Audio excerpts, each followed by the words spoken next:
The fool says in his heart, there is no God. We read that statement twice in the Psalms, Psalm 53 verse 1 and Psalm 14 verse 1, double confirmation. So, according to the Bible, who says in his heart there is no God?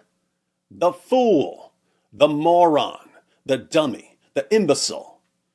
Actually, the Hebrew word for fool here refers to someone who's a fool in a moral sense rather than an intellectual sense. It's not someone with a low IQ. It's someone who stubbornly rejects wisdom and correction.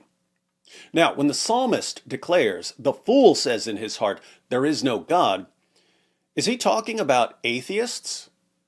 Is he calling atheists fools? There should be a glaring problem with that interpretation, namely that atheism wasn't really a thing in Israel 1,000 years before Christ. Pretty much everyone King David ever met would have been either a monotheist, one God, or a polytheist, multiple gods. Atheism, no God, wasn't much of an option, so it seems a bit odd to think that King David was making fun of atheists. And yet, I've seen quite a few Christians quote Psalm 53:1 in response to atheists. So lots of Christians seem to be convinced that this claim is about people who don't believe in God. And that completely, utterly, totally misses the point. Read the relevant Psalms carefully and you'll realize that this claim, the fool says in his heart, there is no God, isn't about atheists. It's about you. It's about me. It's about all of us. And these Psalms are teaching a very important lesson that everyone needs to learn. Psalm 53 and Psalm 14 are very similar, so we'll read one of them, Psalm 53, and then we'll read another psalm that clarifies what these passages are ultimately saying. Psalm 53. The fool says in his heart, there is no God.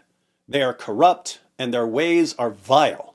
There is no one who does good.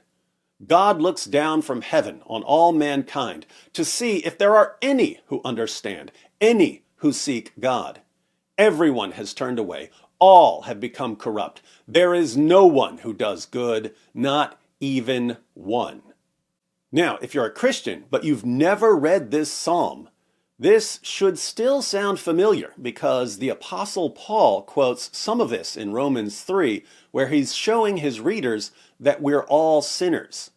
So Paul thinks this applies to all of us, not just atheists. There is no one who does good, not even one. But then David, the psalmist here, turns his attention toward oppressors in particular, people who are oppressing the Israelites. Do all these evildoers know nothing? They devour my people as though eating bread. They never call on God. But there they are, overwhelmed with dread, where there was nothing to dread. So God eventually punishes the oppressors.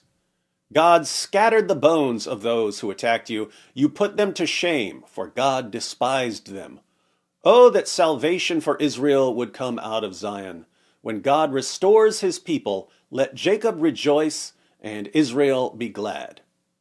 Did you catch anything that was specifically about atheists? Psalm 53 begins by saying, the fool says in his heart, there is no God. But then it says that we're all sinners, and it goes on to address specific sinners. What's going on here? If you read Psalm 53 carefully enough, you can figure out what David is really saying. But it's easier to spot the meaning in Psalm 10. Let's read Psalm 10 for clarification. Why, O Lord, do you stand far away? Why do you hide yourself in times of trouble? In arrogance, the wicked hotly pursue the poor. Let them be caught in the schemes that they have devised. For the wicked boasts of the desires of his soul, and the one greedy for gain curses and renounces the Lord. So, because God stands far away, meaning that he doesn't immediately intervene, the wicked man devises schemes and curses and renounces the Lord. In the pride of his face, the wicked does not seek him. All his thoughts are, there is no God. All his thoughts are, there is no God. Sound familiar? Is this talking about atheists? Let's keep reading. His ways prosper at all times. So he keeps getting away with it because God hasn't judged him yet. Your judgments are on high, out of his sight. As for all his foes, he puffs at them. He says in his heart, I shall not be moved. Throughout all generations, I shall not meet adversity. Look at what he says in his heart. He says, in effect, since I've been getting away with what I've been doing for a while, I'm obviously going to get away with it forever. His mouth is filled with cursing and deceit and oppression. Under his tongue are mischief and iniquity. He sits in ambush in the villages, in hiding places. He murders the innocent. His eyes stealthily watch for the helpless. He lurks in ambush like a lion in his thicket. He lurks that he may seize the poor. He seizes the poor when he draws him into his net. The helpless are crushed, sink down, and fall by his might. He says in his heart, God has forgotten. He has hidden his face. He will never see it.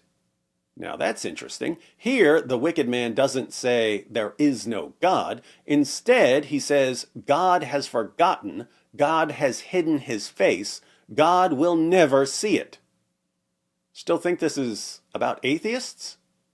Arise, O Lord. O God, lift up your hand. Forget not the afflicted. Why does the wicked renounce God and say in his heart, you will not call to account? Notice here, the wicked man isn't claiming God doesn't exist. He's claiming God won't hold me accountable for my actions. But you do see, for you note mischief and vexation, that you may take it into your hands. To you the helpless commits himself. You have been the helper of the fatherless. Break the arm of the wicked and evildoer. Call his wickedness to account till you find none. The Lord is king forever and ever. The nations perish from his land. O Lord, you hear the desire of the afflicted. You will strengthen their heart. You will incline your ear to do justice to the fatherless and the oppressed, so that man who is of the earth may strike terror no more. Psalm 53, Psalm 10, and Psalm 14 all refer to people who say, inwardly, there is no God. And if you ignore the rest of what these psalms claim, it's easy to think that the psalmist is talking about atheists. A closer examination, however, shows that these psalms are about people who sin, people who take advantage of others, people who oppress others, and who think that they're going to get away with it. When someone steals an old lady's purse, he only steals her purse because he thinks he's going to get away with it. If he knows he's going to get caught, he's not going to steal her purse. When someone commits fraud or adultery or murder, he's only doing it because he thinks he can get away with it. If he didn't think he could get away with it, he wouldn't do it. So, according to the Psalms, when we sin, we've somehow convinced ourselves, at least temporarily, at least briefly, at least for a moment, that we're going to get away with it. But there's a God who sees and knows everything, which means that no matter what we think, we're not going to get away with it forever.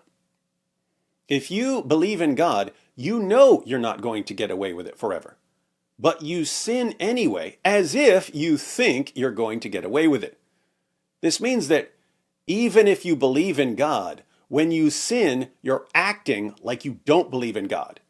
You're acting like you won't be judged for your actions. So, when Christians, Jews, Muslims, Hindus, Buddhists, and yes, even atheists lie, cheat, steal, whatever, we're saying in our hearts there is no God, or that God doesn't see, or that God doesn't care. We are exhibiting an internal attitude that we can escape justice.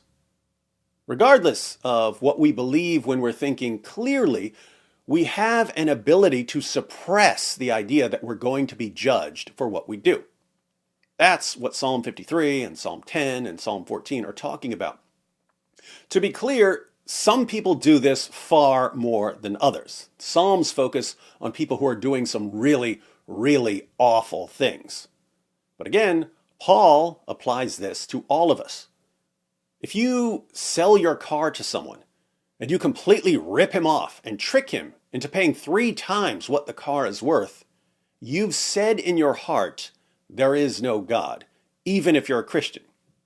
Now, we could read these Psalms and look around at the world and conclude that atheism is the logical next step in our efforts to avoid the consequences of our actions.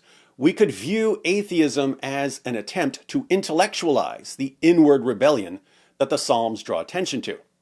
In other words, if you're trying to convince yourself that you'll never be held accountable, you can rationalize this by rejecting belief in God. We could say that about atheism. But that's just not what these Psalms are about. These Psalms are making a point about human beings who sin. And that's all of us, not just atheists.